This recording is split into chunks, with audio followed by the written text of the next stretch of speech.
Hi, good day, future mummies and daddies, and welcome back to my channel. It has been a long time in coming for me to do this video, and it has taken me some time, but I just wanted to make sure that everything was in alignment so I can get this done and done the right way. And that being said, I just want to give God all the glory and the thanks for bringing me here today to be able to give you my testimony so that I can stay on track today. I made some little notes because I know that when people are giving their story, they can just ramble on and on and on. And I don't want to do that because my story would take a while.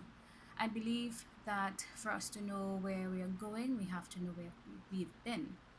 That being said, some people don't like to take advice from others unless they believe that you yourself are a professional or that you have personally gone through the experience yourself. I remember my husband's friend telling him, you don't have a child, so you don't understand what it is I'm going through. So we do have a child now, and we understand how difficult infertility can be on a family. And so I just wanted to share my story with you and my journey and how I got from where I was to where I am. Uh, so, seeing that we don't know each other, let me introduce myself first. I'm Kim. This channel is called Where's Love At? And I was married in 2003 and didn't have a baby until 2018. So, do the math. It's been a long time. It's been a long journey, but I won't change it for the world because of this journey, I have a testimony. Now, to my notes, I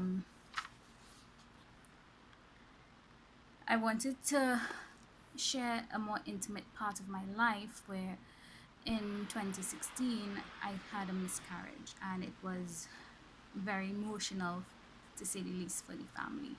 It was hard time. It was a really rough time to go through because, like, we've been waiting for a very long time to have a baby, and the loss was quite traumatic, and I would dive deeper into that story in another video.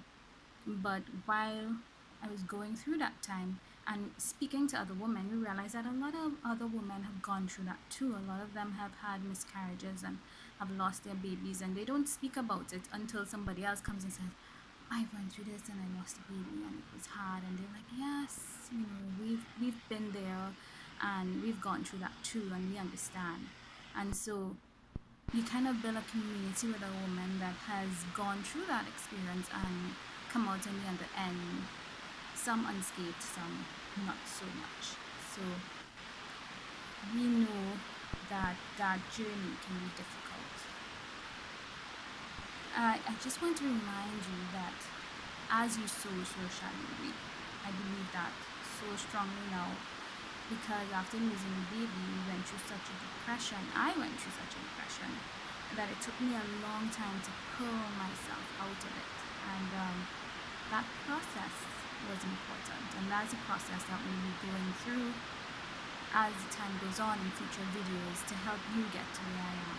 I believe that God worked in my life, and He brought my son, which you've seen in the short intro video. He brought my son into our lives, and in the future we are going after another. I would like to have girls, maybe twins, if get it double shot and get that over with kind of thing. Excuse me, it's really really hot, so I'm sweating even though the AC is on. I need to get that serious. Anyway, back to the story. What had happened is that after losing the baby in 2016, which was, I try not to get emotional when I speak about it, but it's hard. Losing a child is hard. No matter what age the child is, it's a difficult process.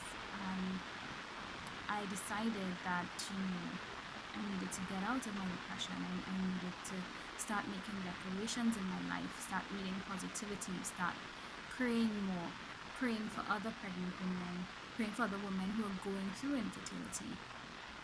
And that is what I did to sum it up, to get myself out of the depression and into where we are today with our son. So I called a few women up to do a prayer and fast with me. I was like, this is what I want to do, and this is why I'm doing it. Would you join me? And they were, yes, of course, we would be with you, we would join you, we would pray with you. And they were to lack of a better word, magnificent in my life at that time to have my baby, because the prayer and fast, it worked like almost immediately. I decided to do a prayer and fast in December of 2017, and I conceived the baby on the 25th of January 2018. So yes, we did a 30-day Daniel fast, and it was just amazing. And I will go through all of that, the whole process with you, and I hope that you'll join me in it, and we can see how God can work in our lives and how our testimonies can affect other people and really bring them to the spot that they need to be with God. And I just pray that I'm able to give God the rightful glory that He deserves working in my life and working in your life in the future. And that's why I'm calling you future mummies and daddies, because I believe that it's going to work for you. So if you have the patience to listen and the ability to be obedient and to follow through, just not to be starters but to be finishers. It's important for us to start a process, complete the process, and go through step by step to make sure that everything we do is in order.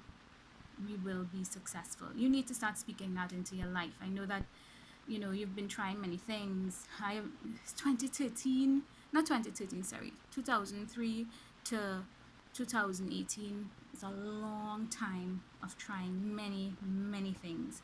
So I know your frustration. I mean, we've had stories and advice, people telling us all different kind of things that we should try, and you kind of get wary. Some things can be very expensive, and when we don't want to try something that would actually risk your health, that is not advisable. Because trust me, after you have your baby, you would need all the strength in the world to battle those sleepless nights and other things that will come up when you have a baby. And I want to go through that too, because we all think oh, it's going to be nice, I'm going to be nice and rosy, and the baby's going to be dressed up, and we don't study the other difficulties that happen along the way. So I'm going to be with you on that journey from start to finish if you want to join me on that journey.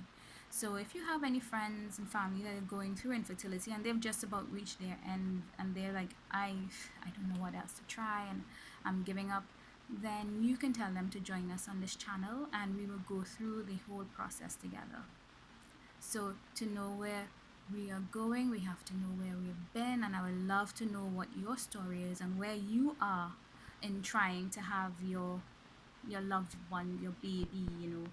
It's sometimes so trying when we go through these things and it doesn't work. That means that we get so weary. We're like, this is not going to work for me, and you can't go into something thinking negative. You have to go in positive, like, I am pregnant. You have to say it, you have to declare it, you have to believe it. Now, a lot of times we say things and we don't believe it. We're not declaring it in our life. We're not saying, I am pregnant. No, you have to, I can't stress how much that you have to believe what you're saying, and you have to put your all into it. Ask, believe, receive.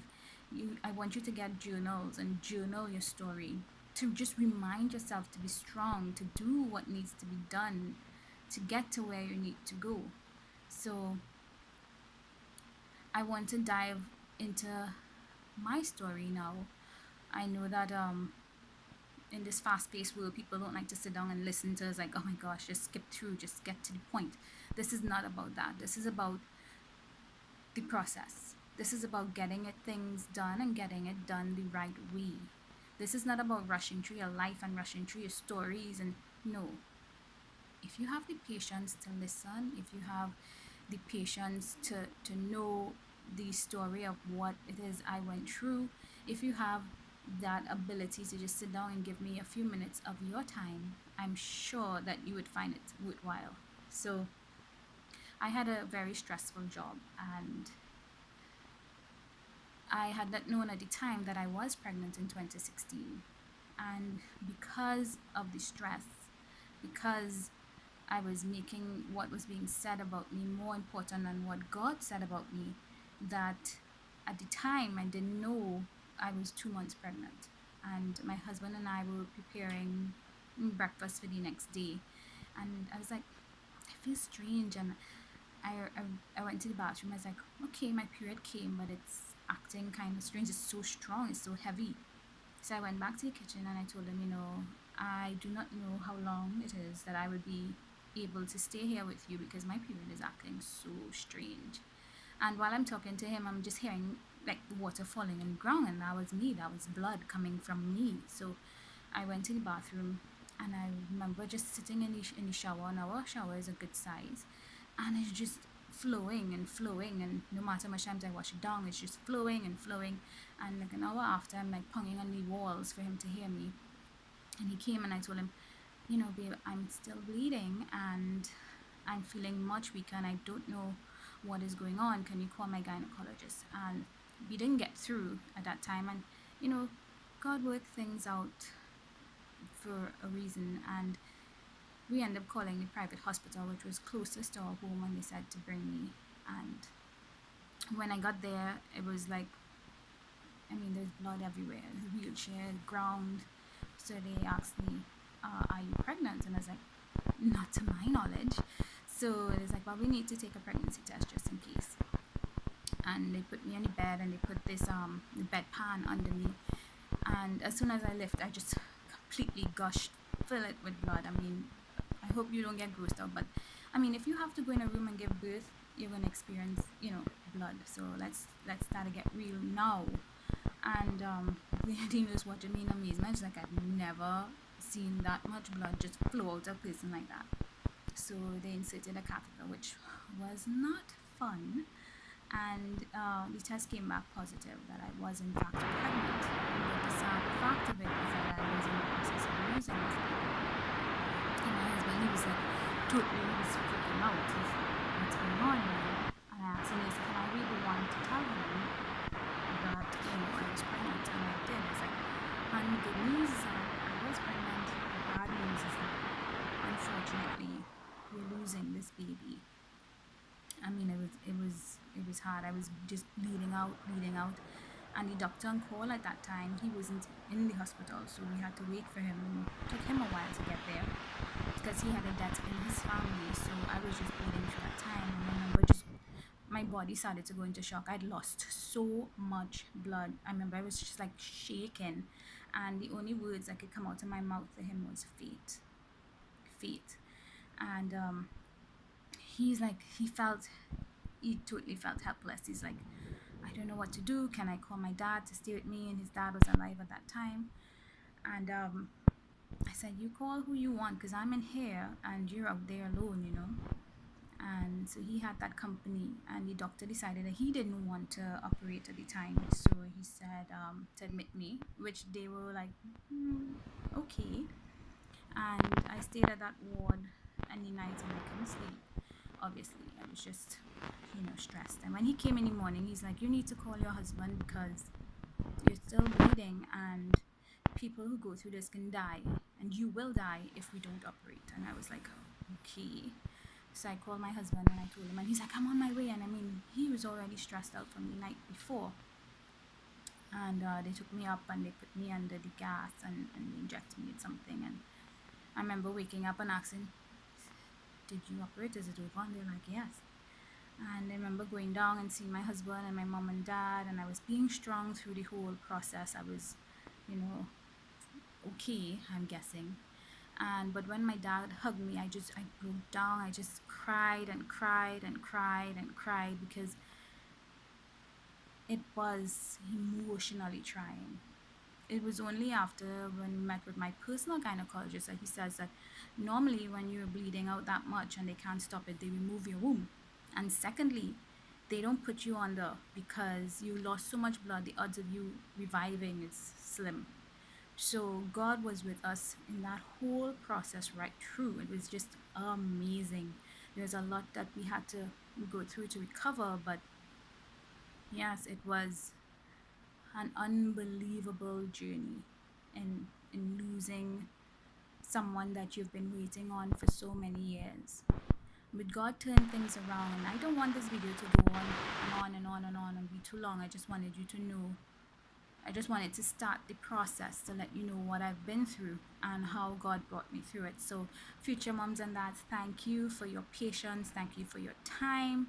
If you know anybody who has also lost a baby and is trying and just reached that point where they don't know what else to try, tell them to join me and give our journey a try, because we'll be journeying together in this process. So thank you. We give God all the glory and all the thanks. And I hope to see you soon. I'll try to make videos more constantly so we can start this process together. So until next time, stay safe, stay in God, and start making your declarations. Get ready, get your journals ready, get yourself ready for this process. Bye.